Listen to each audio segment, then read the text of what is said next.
Big news coming down yesterday. Alex Murdaugh is going to get a new trial after his double murder conviction was overturned. But the state is planning to immediately retry the former South Carolina lawyer in the deaths of his wife and son, seen in the middle of this family photo. Nobody knows this case quite like our own Chanley Painter. She was in the courtroom. She was at the crime scene. She joins us now with the details of what happened yesterday. Chan. Hey, Todd and Carly. So the South Carolina Supreme Court unanimously overturning Alec Murdaugh's convictions and ordering a new trial for the 57-year-old, writing this, quote, Colleton County Clerk of Court Rebecca Hill placed her fingers on the scales of justice, thereby denying Murdaugh his right to a fair trial by an impartial jury. Murdaugh argues he was denied his constitutional right to a fair trial by an impartial jury free from outside influences, and we agree with Murdaugh.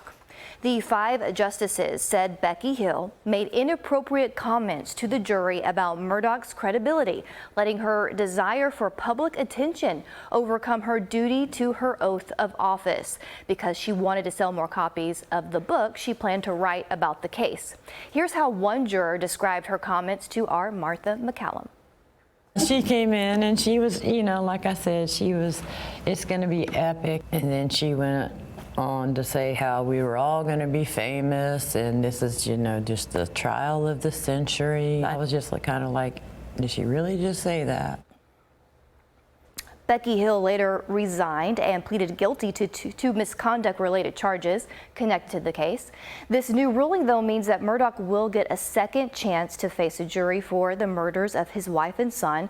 The South Carolina Attorney General's office saying it will aggressively seek to retry the case, noting this doesn't mean Murdaugh will be released from prison now. He is currently serving a 40-year sentence for separate financial crimes. Guys, back to you. Chanley, the court said that Becky Hill's comments to the jury were breathtaking, disgraceful, and harmful to justice. You rarely hear any Supreme Court, the federal level or state level, say something quite like that. What a distraction to a horrific murder of 2 individuals. Right. Chanley, thank you. Here to react, give us his thoughts, defense attorney David Gelman. David, subjectively, let's be honest, this feels wrong.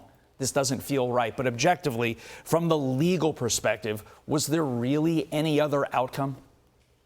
No, not in this lifetime, Todd. I mean, think about it. It's like if the Giants were getting tips from the referees in a game against the Eagles. You got to look at it like that. You can't do it one way. And a clerk of a court should never, and I mean never, talk to the jury.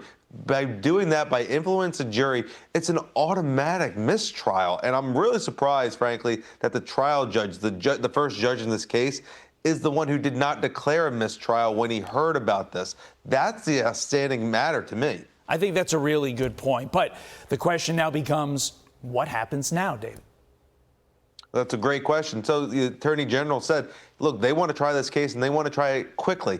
I think that might be a little too optimistic because they still do have some appeal options. Number one, they can ask the Supreme Court to reconsider. I don't think that'll happen. The other thing is they can also ask the United States Supreme Court to interfere. I don't think that's going to happen either.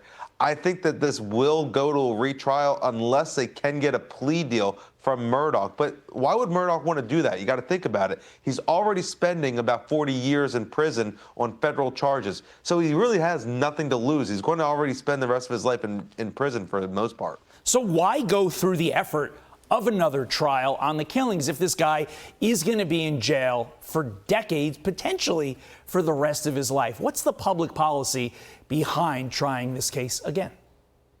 Well, that's a great question, Todd, and you got to think about it. If you have a mistrial, what are you going to do? Just say, yeah, we're going to just throw this case away. It doesn't really mean anything.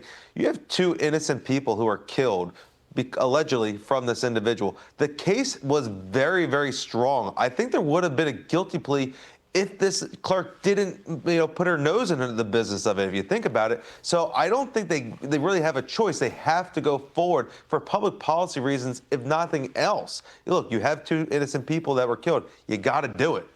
A lot of people may be watching these proceedings and thinking to themselves, what about double jeopardy? I saw that in a movie once. Why does that double jeopardy not apply here, David?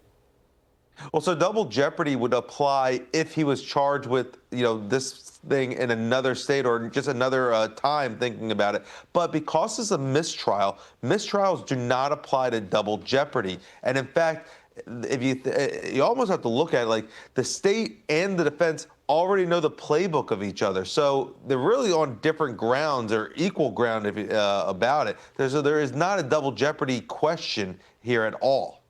David Gelman, appreciate the insight this morning. We'll be watching what looks like round 2 of this case. Appreciate it. Be sure to like and subscribe for all the Fox News latest on YouTube and catch full shows streaming now on Fox One.